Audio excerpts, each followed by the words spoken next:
আজকে আমার আলোচনার আলোচ্য বিষয় হলো মান হুয়াল ফাইজুল আজিম, কে বড় লাভবান। আজকে আমার আলোচনার আলোচ্য বিষয় হলো কে বড় লাভবান। এটার আরবি হলো মান হুয়াল ফাইজুল আজিম, কে বড় লাভবান। তা আজকে এই আয়াত থেকে আমি আপনাদের সামনে এই আয়াতের অনুকূল থেকে আমি আলোচনা করব যে কোন আমলের মাধ্যমে আল্লাহকে সন্তুষ্ট করা যাবে, এরপরে আমরা লাভবান হব। এই আমলগুলো করলে আমরা লাভবান হব, এই কথাগুলো আমি আপনাদের সামনে স্পষ্ট করতে চাই। তা আয়াত থেকেই শুরু করি। আল্লাহ পাক তিনি বলছেন, কি বলছেন?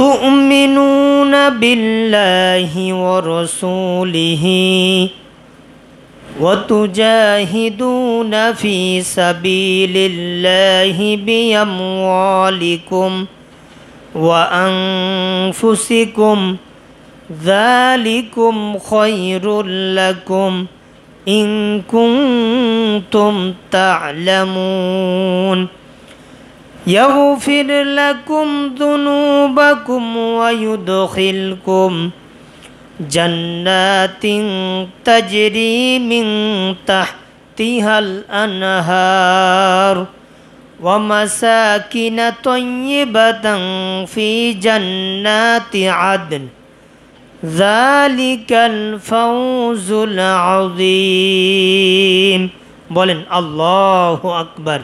আসসালামু আলাইকুম ওয়া রাহমাতুল্লাহি ওয়া বারাকাতুহু। ইন্নাল হামদালিল্লাহ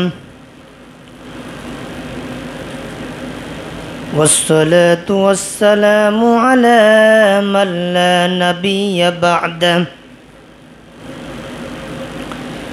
আউযু বিল্লাহি মিনাশ শাইতানির রাজিম। বিসমিল্লাহির রাহমানির রাহিম। تؤمنون بالله ورسوله وتجاهدون في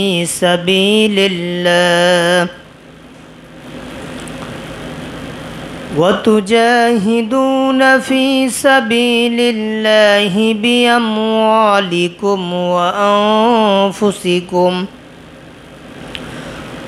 ذلكم خير لكم إن كنتم تعلمون يغفر الله ذنوبكم ويدخلكم جنة تجري يغفر لكم ذنوبكم ويدخلكم جنات تجري من تحتها الأنهار ومساكن طيبة في جنات عدن ذلك الفوز العظيم إلى آخر الآية أو كما قال عليه الصلاة والسلام। الحمد لله। সমস্ত প্রশংসা সেই মহান মুনিবের দরবারে আদায় করছি, যে মহান মুনিব আজকে আমাদেরকে পবিত্র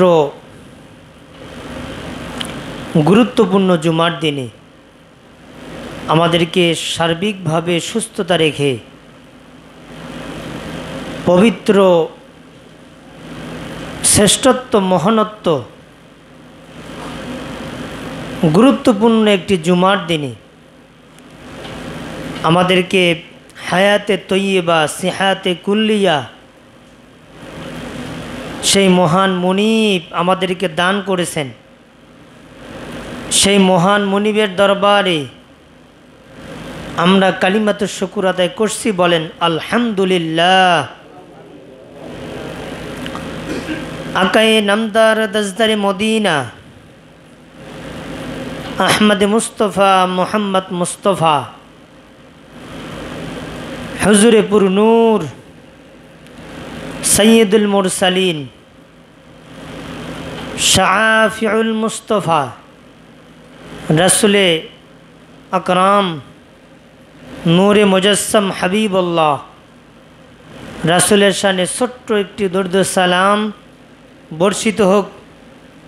আমরা সকলে পড়ছি, বলেন সাল্লাল্লাহু আলাইহি ওয়াসাল্লাম। তা সম্মানিত উপস্থিতি, আজকে পবিত্র জুমায় আপনাদের সামনে গুরুত্বপূর্ণ পবিত্র কোরআনুল কারীম থেকে তথ্যবহুল দুইটি আয়াত আপনাদের সামনে উপস্থাপন করেছি। এর সাথে সাথে সহিহ বুখারীর থেকে 1110 নম্বর হাদিস আপনাদের সামনে উপস্থাপন করেছি। আল্লাহ পাক রব্বুল আলামিন আমাদের সকলকে যেন আজকের আলোচনা বাস্তব জীবনে সেট করার তৌফিক যেন দান করেন। আমরা সকলে বলছি আল্লাহুম্মা আমিন। সম্মানিত উপস্থিতি, আল্লাহ পাক রব্বুল আলামিনের কাছে আমরা প্রশংসা আদায় করে শেষ করতে পারবো না। এজন্য প্রশংসা আদায় করে শেষ করতে পারবো না। আপনি একটু যদি দেখতে চান তাহলে হাসপাতালের বারান্দায় একটু যান, হাসপাতালে একটু ঘুরে আসেন। এক একটা রোগী এক একটা রোগে কাতরাচ্ছে, কেউ কাঁদতেছে, কেউ চিন্তিত, কেউ বিভিন্ন রোগের যন্ত্রণায় তারা ভুগতেছে, চিল্লাচ্ছে। এক একজন এক এক রকম রোগে ভুগতেছে। তো ওই সমস্ত বান্দাদের থেকে আল্লাহ পাক আমাদেরকে সুস্থ রেখেছেন বলে আজকে আমরা জুমার দিন আসতে পেরেছি। এজন্য আরেকবার প্রশংসা আদায় করছি, বলেন আলহামদুলিল্লাহ।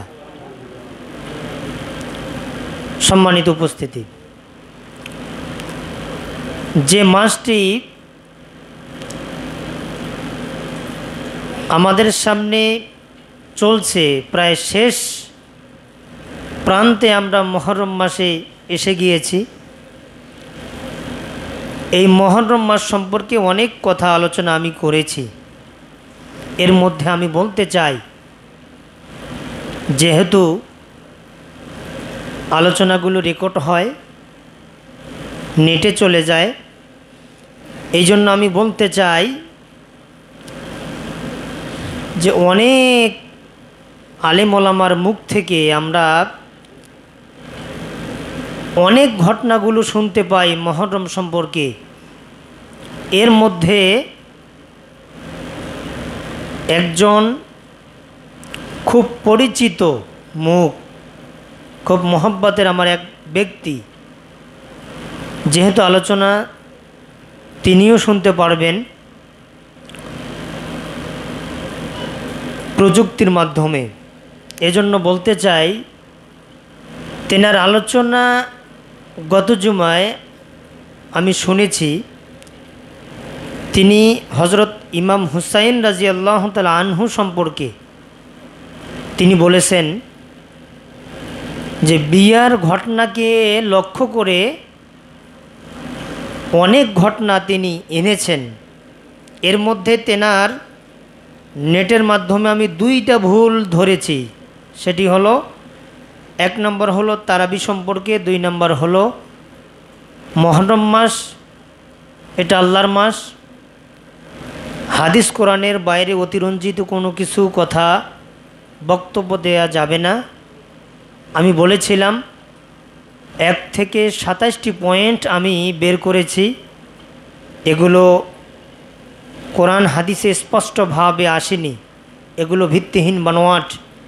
এর মধ্য থেকে বলেছিলাম আদম থেকে শুরু করে হজরত নূহ আলাইহিসসালাম, ইব্রাহিম আলাইহিসসালাম, দাউদ আলাইহিমুসসালাম, অসংখ্য নবীর ঘটনা আশুরার দিনে সংগঠিত হয়েছে বলে যে কথাগুলো সমাজে প্রচলিত আছে, একটা কথাও সঠিক নয়, সব ভিত্তিহীন।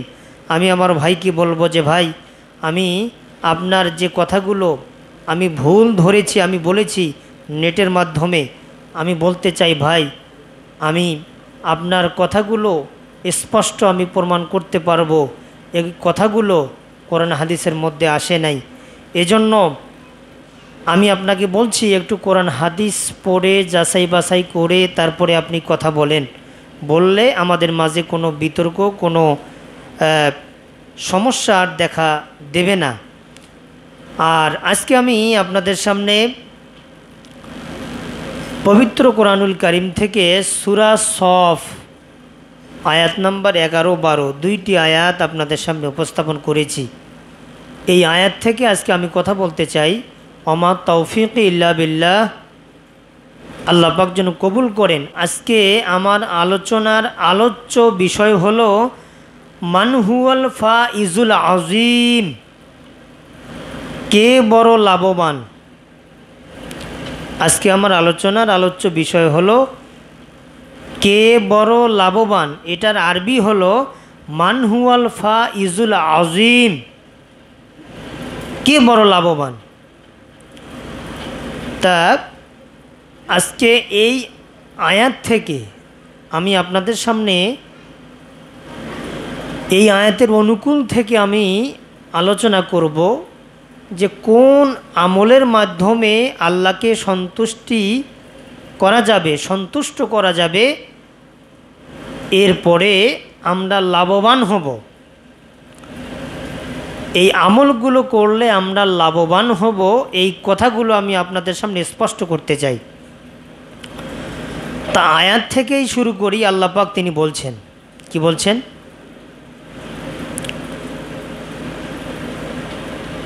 তুমিনুনা বিল্লাহি ওয়া রাসূলিহি ওয়া তুজাহিদুনা ফি সাবিলিল্লাহি বিআমওয়ালিকুম ওয়া আনফুসিকুম যালিকুম খায়রুল লাকুম ইন কুনতুম তা'লামুন يغفر لكم ذنوبكم ويدخلكم جنات تجري من تحتها الأنهار ومساكن طيبة في جنات عدن ذلك الفوز العظيم।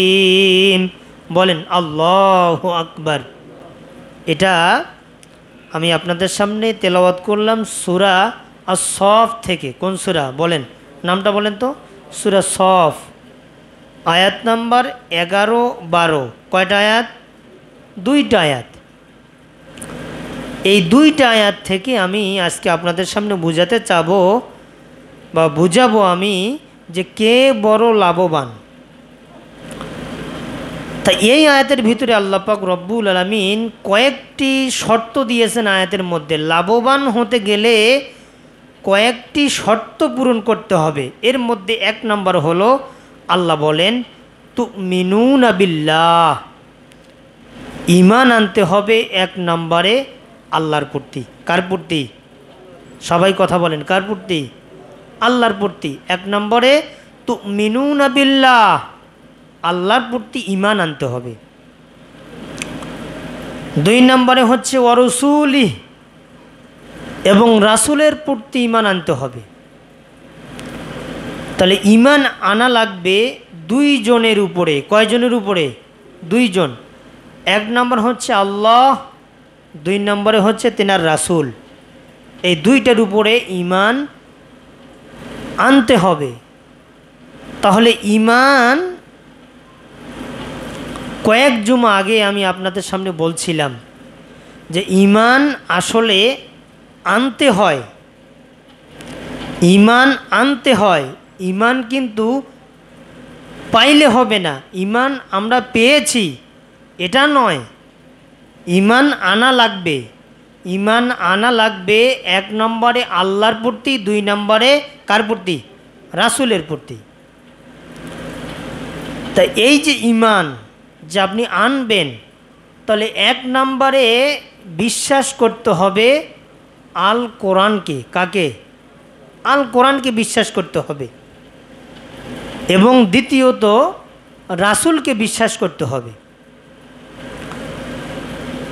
আজকে আমরা যদি লাভবান হতে চাই, যদি আল্লাহর কাছ থেকে পুরস্কৃত যদি আমরা পেতে চাই, এই আশা যদি আমাদের থাকে, তাহলে কাজ প্রথমত এই আয়াতে আল্লাহ পাক বললেন ঈমান, 2 নম্বরে আল্লাহ পাক রব্বুল আলামিন তিনি বলেছেন যে আল্লাহর রাস্তায় জিহাদ করতে হবে।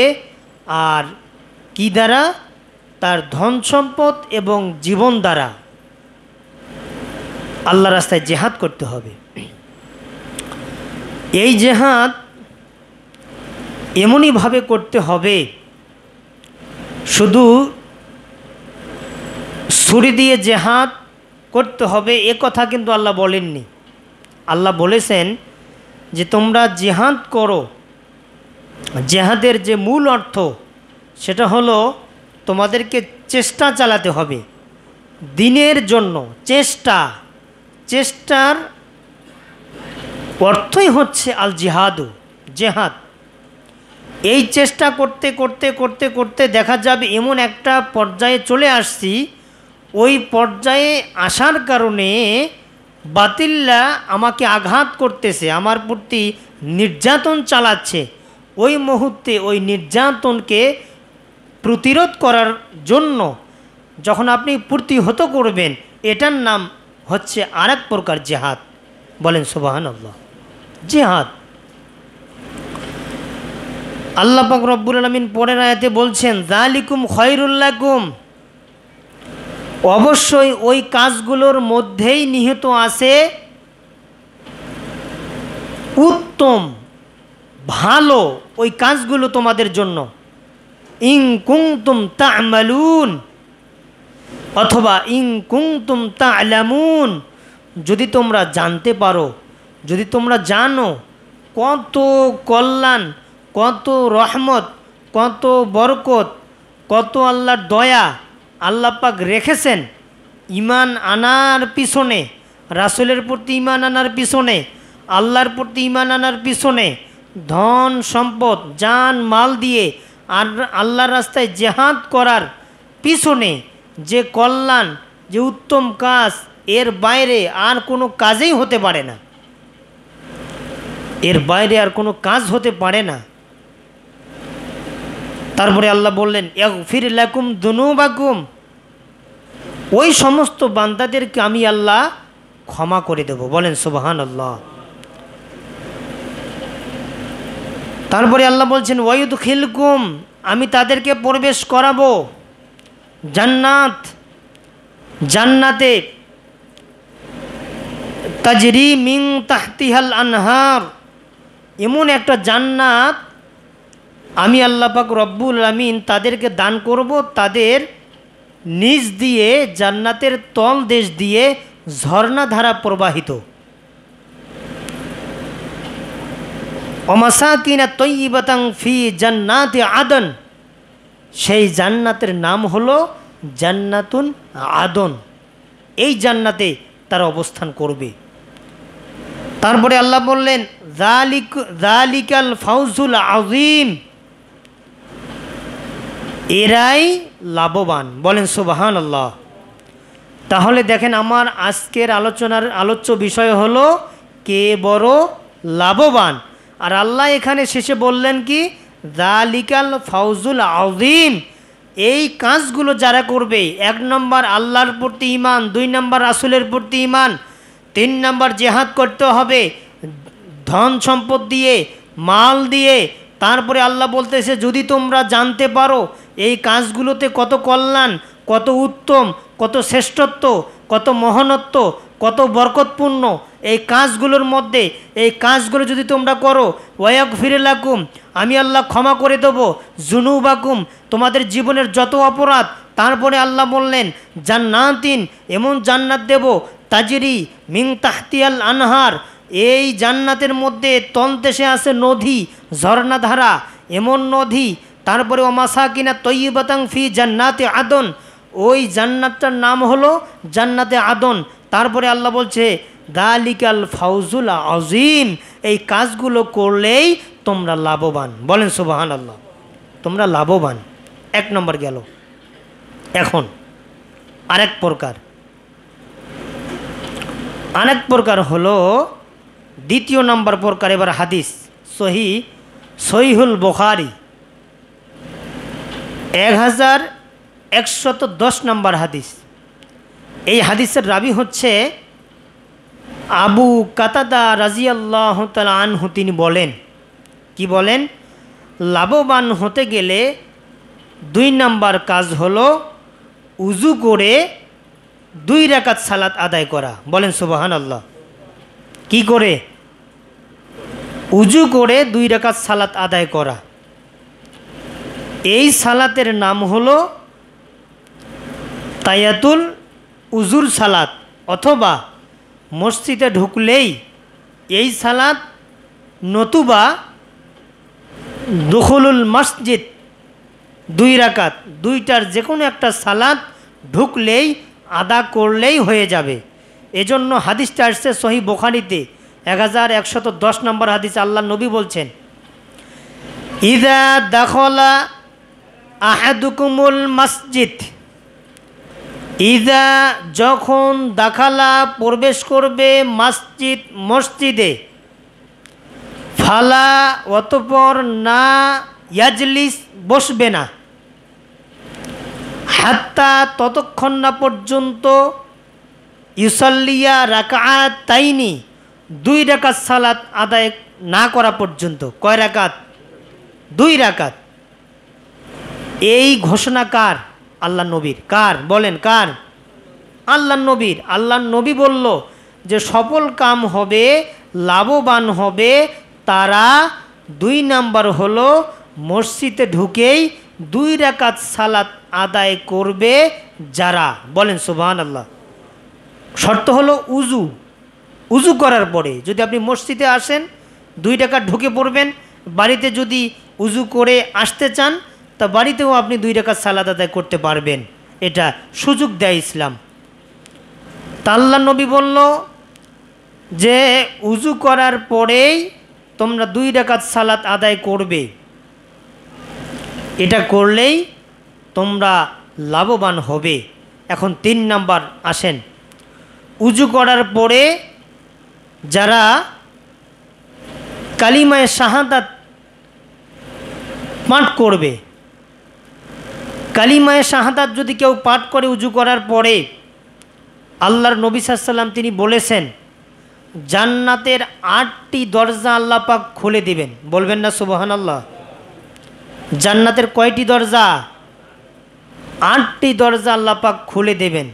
দেওয়ার পরে বলবেন ও আমার বান্দা, ও আমার আবেদ বান্দা, এই যে 8টা দরজা আমি খুলে রেখেছি, তোমার মন, তুমি যে দরজা দিয়ে জান্নাতে প্রবেশ করতে চাও তুমি সেই দরজা দিয়ে জান্নাতে প্রবেশ করো। বলবেন না সুবহানাল্লাহ?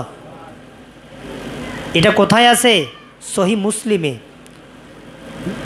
234 নম্বর হাদিসে স্পষ্ট হাদিস, আল্লাহ নবীর বক্তব্য। এবার আসেন 4 নম্বর। তিরমিজি শরীফের হাদিসের রাবি হচ্ছে উম্মু হাবিবা রাদিয়াল্লাহু তাআলা আনহু। তিনি বলেন যদি তোমরা লাভবান হতে চাও দিনে রাতে নফল সালাত 12 রাকাত পড়তে হবে। কত রাকাত পড়তে হবে? 12 রাকাত দিনে রাতে সালাত পড়তে হবে। এই সালাত যদি তোমরা 12 রাকাত পড়ো তাহলে জান্নাতে আল্লাহ পাক রব্বুল আলামিন একটা ঘর বানাই দিবেন। এই ঘরে থাকবে ওই ব্যক্তিগুলো যারা 12 রাকাত সালাত আদায় করবে। তাহলে কি বলতে হবে না যে 12 রাকাত সালাত কি সালাত? দেখেন, ফজরের পূর্বে 2 রাকাত, জহরের পূর্বে 4 রাকাত, জহরের পরে 2 রাকাত, মাগরিবের সালাতের পরে 2 রাকাত, ঈশার সালাতের পরে 2 রাকাত, মোটে 12 রাকাত সালাত হলো। এই সালাত যারা পড়বে, আল্লাহর নবীর বক্তব্য, এটা কখনো মিথ্যা হতে পারে না। এটা সুনানুত তিরমিজি, জামিউত তিরমিজির হাদিস, 415 নম্বর হাদিস। এই হাদিসে আল্লাহর নবী সাল্লাল্লাহু আলাইহি ওয়াসাল্লাম তিনি বলেছেন, তাদেরকে এই সালাতগুলো আদায় করার কারণে জান্নাতে একটা ঘর তৈরি করা হবে, এই ঘরে এরা থাকবে। বলেন সুবহানাল্লাহ। এই ঘরে থাকবে। 4 নম্বর। 5 নম্বর, রাতের সালাত আদায়কারী এরা লাভবান। কত নম্বর? 5 নম্বর। যারা রাতে সালাত আদায় করবে। রাতে সালাত কোন সালাত? ঈশার সালাত আদায় করলেন, করার পরে ফজরের আজানের পূর্ব মুহূর্ত পর্যন্ত আপনি নফল সালাত যত পড়বেন, ওই ব্যক্তিগুলো আল্লাহ পাক রব্বুল আলামিনের কাছে সফল কাম। আল্লাহর নবীর ভাষ্য অনুযায়ী এরাই বড় লাভবান। বলেন সুবহানাল্লাহ। তাহলে রাতে নিম্নে নিম্নে সহি বুখারীতে 2013 নম্বর হাদিস, এই হাদিসের রাবি হচ্ছে আবু সালামা আব্দুর রহমান। তিনি বর্ণনা করেছেন, যদি কোনো ব্যক্তি 8, 3, 11 রাকাত এই সালাত আদায় করে, সালাত আদায় করলে আল্লাহ পাক রব্বুল আলামিন তাকে অনেক বড় পুরস্কৃত করবেন। কি মুখ দিয়ে বের হচ্ছে না? সুবহানাল্লাহ। কত রাকাত? 8, 3, 11 রাকাত। এই 11 রাকাত সালাত নিম্নে আপনি আদায় করবেন। এর নাম হাদিসের ভাষায় রাতের সালাত, আরেকটা ভাষায় কিয়ামুল লাইল, আরেকটা ভাষায় তাহাজ্জুদ। রমজান মাস আসলে সলাতুত তারাবি, একটা সালাত। যদি বলেন যে হুজুর 11 রাকাত এটা পরের হিসাবে, আমি 8 রাকাত পড়লাম, আর 3 রাকাত তো বেতরে, এটা পরে পড়তে হবে, তা আমি 8 রাকাত আদায় করার পরে হুজুর আমি ফজরের আজানের আগ পর্যন্ত যত পড়তে পারি আমি কি পড়তে পারবো? এর জবাব হলো আপনি পড়তে পারবেন, আপনি পড়তে থাকেন। যদি বলেন যে আমি 8 রাকাত পড়ব বেতের সহ 11 রাকাত, তা আপনি পড়তে পারেন, এটা রাসূলের সুন্নাহ আদায় হবে আপনার। এর বেশি পড়লে আপনার লাভ, না পড়লে যতটুকু পড়েছেন এতটুকুর সব আপনি পাবেন, এতটুকুই আপনার জন্য যথেষ্ট হবে, কোনো সমস্যা হবে না। এটার নাম হলো সলাতুত তাহাজ্জুদ। কোন সালাত? সলাতুত তাহাজ্জুদ অথবা রাতের সালাত। তারপরে হচ্ছে 6 নম্বর, এটা বলে একটা প্রশ্ন আসে, এই প্রশ্নটা আমি পড়ব। আরেকটা হলো সিয়াম পালনকারী ব্যক্তিরা লাভবান, বড় লাভবান, যারা সিয়াম পালন করে। এই হাদিসটা আসছে সহি মুসলিম 3277 নম্বর হাদিস। আল্লাহ নবী সাল্লাল্লাহু আলাইহি ওয়াসাল্লাম তিনি বলেছেন, কেন লাভবান? লাভবান কেন তারা? এই জন্য লাভবান, এই হাদিসের রাবি হচ্ছে হযরত আবু হুরায়রা রাদিয়াল্লাহু তাআলা আনহু। তিনি বলেছেন, ইযা দাখালা শাহরু রমাদান ফুতিহাত আবওয়াবুস সামা ওয়াগুলনিকাত আবওয়াবুল জান্নাহ ওয়া সুনসিলাতিশ শায়াতিন ওয়াগুলনিকাত আবওয়াবুল জাহান্নাম। এর অর্থ হলো, আল্লাহর নবী বলেছেন, যখন রমজান মাস চলে আসে তখন আল্লাহ পাক আসমানের দরজাগুলো খুলে দেন। বলেন সুবহানাল্লাহ। এটা কিন্তু রমজান মাস চলতেছে না, রমজান মাস কিন্তু চলতেছে না, হাদিসটা বলতেছি। রমজানের গুরুত্ব এবং সিয়াম পালনকারীর গুরুত্ব, এরা কত বড় লাভবান হবে, এই লাভবানটা বুঝাতে গিয়ে হাদিসটা চলে আসছে। এই হাদিসটা আসছে কি সহি মুসলিম 3277। তারপরে বলছে ওয়াগুলনিকাত আবওয়াবুল জান্নাহ, এক নাম্বার হলো রমজান মাস আসলে জান্নাতের দরজা খুলে দেওয়া হয়। 2 নাম্বার আল্লাহ পাক রব্বুল আলামিন তিনি বলতেছেন আসমানের দরজা সব খোলা হবে, জান্নাতের দরজা সব খোলা হবে, জাহান্নামের দরজা বন্ধ করে দেওয়া হবে। আর 4 নম্বরে শয়তানকে বেঁধে রাখা হবে। এই কাজগুলো করা হবে যারা সিয়াম পালনকারী, এরাই হচ্ছে সব থেকে বড় লাভবান। বলেন সুবহানাল্লাহ, এরাই লাভবান। এসেছে আমার কাছে যে মৃত্যু ব্যক্তির কাফনের কাপড় নারী 5 কাপড়, পুরুষ 3 কাপড়, এটা কি কোরআন ও হাদিস ভিত্তিক না সমাজ ভিত্তিক নাকি? দয়া করে সঠিক উত্তরটা জানাবেন। কি এই প্রশ্নের উত্তরটা কি জানতে চান আপনারা? নারী পুরুষ যে আমরা দাফনের যে কাপড় পরাই, পুরুষের 3 কাপড়, মহিলাদের 5 কাপড়, সঠিক যেটা মাসালা, এটা কি বললে আপনাদের সমস্যা হবে? বলেন, সমস্যা হবে নাকি?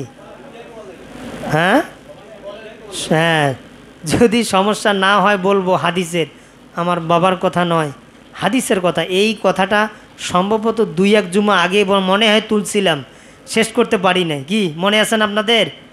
তারপরে কিন্তু প্রশ্ন চলে আসছে। এখন এটা বলবো আমার যে একটা শিডিউল আছে আলোচনার, সেটা একটু শেষ করি।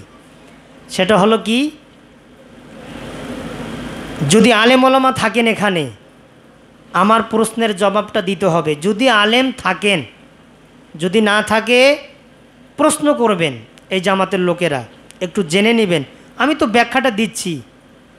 এক কথায় যে কথাটা বলতে চাচ্ছি, যেমন আমরা এই যে মহরম মাস, আশুরার দিন কি চলে জানি আমাদের মাঝ থেকে চলে গেছে। এই দিনের মধ্যে সর্ববৃহৎ গুরুত্বের সাথে যে ঘটনাটা বলা হয়, সেটা হলো ইমাম হুসাইন রাজিয়াল্লাহু তাআলা আনহু, তেনার ঘটনা। কি মনে আছে কি আপনাদের? আছে তো? আছে। আমি একটা প্রশ্ন করতে চাই, আমি যদি না বলি, আমি যদি না শিখাই আপনাদেরকে, আমি যদি না জানাই, তাহলে আমার ইমামতি করে লাভটা কি? আর বক্তব্য কোরআন হাদিস থেকে দিয়ে লাভটা কি? এজন্য আগে প্রশ্নটা আমি করব, সেটা হলো আপনারা বলেন তো, ইমাম হুসাইন রাজিয়াল্লাহু তাআলা আনহুর পিতা হযরত আলী রাজিয়াল্লাহু তাআলা আনহুর স্ত্রী কয়জন? বলেন কয়জন? কেউ বলছেন 1 জন। কেউ কি আলেম আছেন এখানে? আলেম, দাখিল পাস, ফাজেল পাস, কামেল পাস। হযরত আলী রাজিয়াল্লাহু তাআলা আনহু, শোনেন আমার কথা, শোনেন। এটা যদিও শোনেন নাই কোনো দিন, আমি বলছি, একটু জানার চেষ্টা করেন। হযরত আলী রাজিয়াল্লাহু তাআলা আনহু, তেনার স্ত্রীর সংখ্যা হলো 9 জন। কয়জন? সবাই বলেন কয়জন? মনে রাখেন, বড় স্ত্রীর নাম হচ্ছে হযরত ফাতেমা রাজিয়াল্লাহু তাআলা আনহা, তিনি বড়। তেনার মৃত্যুর পরে বাকি 8 জন বিয়ে করেছেন হযরত আলী রাজিয়াল্লাহু আনহু, তিনি কিন্তু বিয়ে করেছেন বাকি 8 জন। এই যে 8 জন বাকি ফাতেমা রাজিয়াল্লাহু তাআলা আনহার পরে 8 জন, এবং ফাতেমা সহ কয়জন? 9 জন। এই কথাটা আপনারা পাবেন, আমি কিন্তু আমার কাছে আছে আল বেদায়া ওয়ান নেহায়া, 7ম নম্বর খণ্ড, 366-368 নম্বর পৃষ্ঠাতে স্পষ্টভাবে লম্বা আলোচনা ইবনু কাসির রহমাতুল্লাহি আলাইহি তিনি এনেছেন। 1 নম্বর দেখেন, ফাতেমা রাদিয়াল্লাহু তাআলা আনহা। 2 নম্বর উম্মুল বানিন বিনতে হিজাম। 3 নম্বর লায়লা বিনতে মাসউদ। 4 নম্বর আসমা বিনতে উমায়েস। 5 নম্বর উম্মে হাবিবা বিনতে রাবিয়া। 6 নম্বর খাওলা বিনতে জাফর। 7 নম্বর উম্মে সাইদ বিনতে ওয়ারওয়া। 8 নম্বর মাইয়া বিনতে ইমরিল কায়েস। 9 নম্বর ওসামা বিনতে আস রাজিয়াল্লাহু তাআলা আনহা। এই 9 জন হচ্ছে হযরত আলী রাজিয়াল্লাহু তাআলা আনহুর স্ত্রী। কয়জন আবার বলেন তো? 9 জন, মনে রাখেন। আর আরেকটা প্রশ্ন আরেকটা প্রশ্ন আপনাদেরকে করি, হজরত আলী রাজিয়াল্লাহু তাআলা আনহুর ছেলে মেয়ে সহ সন্তান কয়জন বলেন? একজন বলেন, বলেন কি আলেম থাকলে একজন বলেন, যদি কোনো আলেম থাকেন। হজরত আলী রাজিয়াল্লাহু তাআলা আনহুর সন্তান কয়জন? ওহো, জানেন না? এতদিন কি শুনলেন? হজরত আলী রাজিয়াল্লাহু তাআলা আনহুর ছেলেমেয়ে সহ সন্তান 31 জন। কতজন? মুখস্থ করেন, কতজন? 31 জন। ছেলে 14 জন, মেয়ে 17 জন। কয়জন হলো? কয়জন? 31 জন। কি অবস্থা! আজকে শুনলেন তো? এখন এটা তদন্ত নেবেন। যদি আলেম ওলামা যদি হাদিসটা পড়ে থাকে পাবে, না হলে কবি দুইটা, হাসান হুসেন দুইটা বলবে। এখন আসেন, হজরত ফাতেমা রাজিয়াল্লাহু তাআলা আনহার গর্ভে 4টা সন্তান। কয়টা সন্তান? 4টা। আপনারা জানতেন কয়টা? কয়টা জানতেন? 2টা জানতেন না? হাসান হুসাইন। কিন্তু ফাতেমার গর্ভে কয়টা? 4টা। 2টা ছেলে বড়, 2টা মেয়ে ছোট। তা 2টা ছেলে হাসান হুসাইন, আবার 2টা মেয়ের নাম জয়নব, উম্মে কুলসুম। এখন যদি প্রশ্ন করেন যে হুজুর, উম্মে কুলসুম জয়নব এটা তো নবীর মেয়ের নাম, কি বলতে তো পারেন? এটা ঠিক, নবীর মেয়ের নাম ছিল। তার মৃত্যুর পরে ফাতেমা রাজিয়াল্লাহু তাআলা আনহার কন্যা সন্তান যখন হলো, তখন বোনের নামে সন্তানের নাম রেখেছে। বলেন সুবহানাল্লাহ। এজন্য ফাতেমার সন্তান কয়টা? 4টা। হাসান হুসাইন, 2 ভাই বড়, 2 বোন ছোট, জয়নব, উম্মে কুলসুম, 4 জন। আর বাকি 8 জনের সন্তান 31 থেকে 4 বাদ দিলে আর কত থাকে?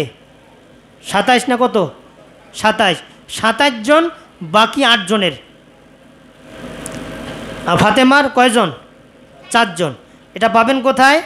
আল বিদায়া ওয়ান নেহায়া, 7 নম্বর খণ্ড, 366 নম্বর পৃষ্ঠা থেকে শুরু করে 368 নম্বর পৃষ্ঠাতে লম্বা আলোচনা এনেছেন ইবনু কাসির রহমাতুল্লাহি আলাইহি। তিনি বলেছেন। তাহলে আজকে আমি আপনাদের সামনে কথা বললাম সূরা আস-সফ থেকে। কোন সূরা? সূরা সফ, আয়াত নাম্বার 11-12। কয়টা আয়াত? 2টা আয়াত। আজকের আলোচনার আলোচ্য বিষয় হলো কে বড় লাভবান। যে কথাগুলো বললাম এগুলো কিন্তু লাভের কথা। যদি আমল করতে পারি লাভ হবে কাদের? আমাদের। কাদের হবে? আমাদের লাভ হবে। তা আল্লাহ পাক রব্বুল আলামিন আমাদের সকলকে যেন কবুল করেন। আর যে পৃষ্ঠাটা দিল আমাকে, কোথায় যেন রাখলাম, তা এই যে মৃত্যু নারী এবং পুরুষের কাফন কয়টা? এখন হাদিসে আসেন, যদি আপনি স্পষ্ট হাদিস মানেন, স্পষ্ট হাদিস মানতে গেলে সহি সনদে যে কথা সেটা হলো বুখারীতে, মুসলিমে, নাসাইতে, ইবনু মাজাহ, তিরমিজি, মেশকাত, মুসান্নাফ ইবনে আবি শায়বা, দারাকুতনি, বাইহাকি, দালাইলুন নবুওয়াত, সুনানুদ দারিমি, সুনানুদ দারাকুতনি, যত হাদিসের কিতাব আসছে, বাইহাকি, সুনানুল কুবরা, যত কিতাব, সব কিতাব আপনি দেখবেন যে সহি যেটা হাদিস, সহি যেটা হাদিস, পুরুষের 3, মহিলাদের 3, সহি হাদিস। আপনি মানেন বা না মানেন সেটা আপনাদের ব্যক্তিগত ব্যাপার। আর প্রচলিত যেটা মহিলাদের 5টা কাপড় আমরা দেই, এটা জয়ীব হাদিস। কি হাদিস? জয়ীব হাদিস। জয়ীব, একজন 2টা ব্যক্তি কুস্তি লড়ছে, কুস্তি লড়তে গিয়ে দেখা গেল একজন দুর্বল, শরীর চলেই না, আরেকজন শক্তিশালী, একটা হাত ধরছে, এইভাবে দূরে নিক্ষেপ করছে, পড়ে গেছে, ও আর উঠতে পারে না। ও কি দুর্বল না? দুর্বল। তা দুর্বল আর সবল এক হতে পারে? এক হতে পারে না। সহি যেটা, সেটা সহি, কোষ্ঠী পাথর দিয়ে যাচাই করলো, স্বর্ণ যেমন এর মধ্যে কোনো ভেজাল থাকতে পারে না, ঠিক ঠিক তেমনি কোনো ভেজাল নাই। আর জয়ীব হাদিস যেটা, এটা দুর্বল, এটা তৈরি করা, এটা বানোয়াট, রাবি দুর্বলতা আছে, রাবির জ্ঞান কম, রাবির মনে থাকে না, কি বলছে সকালে এক কথা বিকালে এক কথা, এই জন্য হাদিস দুর্বল। দুর্বল হাদিস গ্রহণীয় নয় দলিলের ক্ষেত্রে। এজন্য যেহেতু প্রচলিত চলে আসতেছে মহিলাদের 5 কাপড় আর পুরুষের কয় কাপড়? 3 কাপড়, এটা প্রচলিত। কিন্তু হাদিস হলো নারীও 3 কাপড়, পুরুষও 3 কাপড়, এটা স্পষ্ট হাদিস। যদি কাউকে হাদিস লাগে, কপি লাগে, আমি দিতে পারবো। আমার কাছে স্পষ্টভাবে দলিলগুলো আছে, আমি রেখেছি। আল্লাহ পাক রব্বুল আলামিন আমাদের সকলকে যেন কবুল করেন, সকলের প্রতি দ্বীনি জ্ঞান যেন দান করেন। আমার আলোচনা শেষ। সুবহানাকা লা ইলমা লানা ইল্লা মা আল্লামতানা ইন্নাকা আনতাল আলিমুল হাকিম।